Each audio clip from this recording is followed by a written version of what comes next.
2026 বিশ্বকাপ বাছাই পর্বে টানা 4 ম্যাচে জয়হীন থাকার পর জয়ের দেখা পেয়েছে ব্রাজিল। ইকুয়েডরকে ব্রাজিল নিজেদের মাঠে পরাজিত করেছে 1-0 গোলে। এই জয়টা ব্রাজিলকে আত্মবিশ্বাস দিবে, ব্রাজিল আত্মবিশ্বাস ফিরে পাবে, যেহেতু ব্রাজিল টানা 4টা ম্যাচে জয়হীন ছিল দক্ষিণ আমেরিকা অঞ্চলের বিশ্বকাপ বাছাই পর্বে। ব্রাজিলের জন্য এই ম্যাচে জয়টা গুরুত্বপূর্ণ। তবে এই ম্যাচে যে পারফরমেন্স করেছে ব্রাজিল, তাতে ব্রাজিল কতটুকু আত্মবিশ্বাস পাবে পরবর্তী ম্যাচগুলোর জন্য।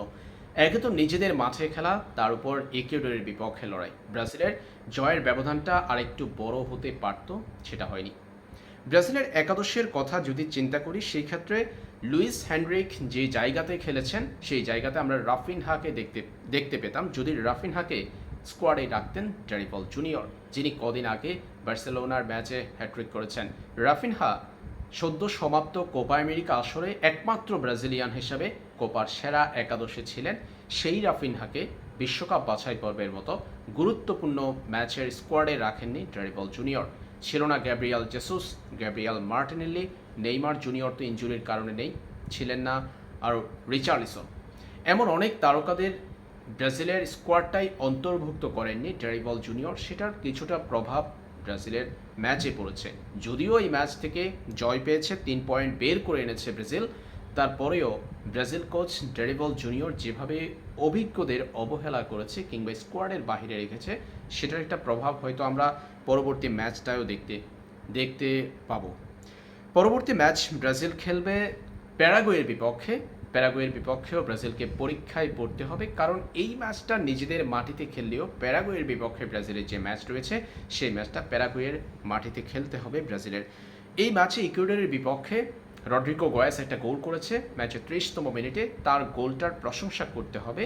সে নিখুঁতভাবে বল জালে প্রবেশ করিয়েছেন, সঠিক সময়ে সঠিক জায়গা থেকে শট নিয়েছেন, গোল পোস্টে তার শটটা ছিল একেবারে নিখুঁত। কথা বলতে হবে রড্রিগো গোয়েসের কথায়।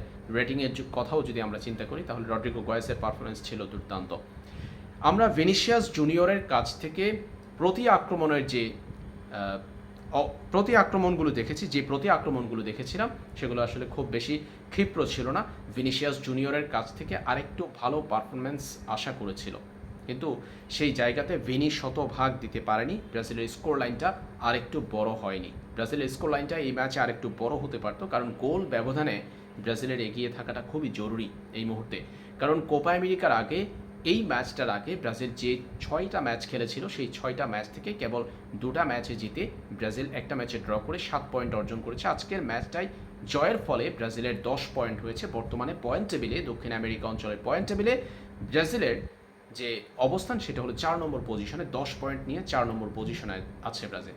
পরবর্তী ম্যাচে ব্রাজিল যদি জিতে, সেই ক্ষেত্রে 3 নম্বর পজিশনে উঠতে পারবে যদি কলম্বিয়া আর্জেন্টিনার বিপক্ষে পরাজিত হয় কিংবা ড্র করে আর্জেন্টিনার বিপক্ষে।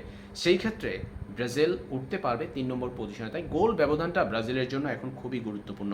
ডেরিপল জুনিয়র স্কোয়াড গঠনের সময় যে ভুলগুলো করেছেন, সেই ভুলগুলোর প্রভাব আমরা এরই মধ্যেই দেখতে পাচ্ছি ব্রাজিলের ম্যাচে। ব্রাজিল যদিও আজকের ম্যাচটা জিতেছে, তাদের পারফরমেন্স খুব বেশি আসলে আশা জাগানিয়া ছিল না। ব্রাজিলের পারফরমেন্স দেখে খুব বেশি খুশি হওয়ার মতো কিছুই ছিল না। পরবর্তী ম্যাচে কেমন পারফর্ম করতে পারে ব্রাজিল, সেটাই আসলে এখন দেখার বিষয়। প্যারাগুয়ের বিপক্ষে কিভাবে খেলে সেলেসাওরা জয় তুলে নিতে পারে কিনা, প্রত্যাশিত ফল পায় কিনা, সেটা আসলে এখন দেখার বিষয়।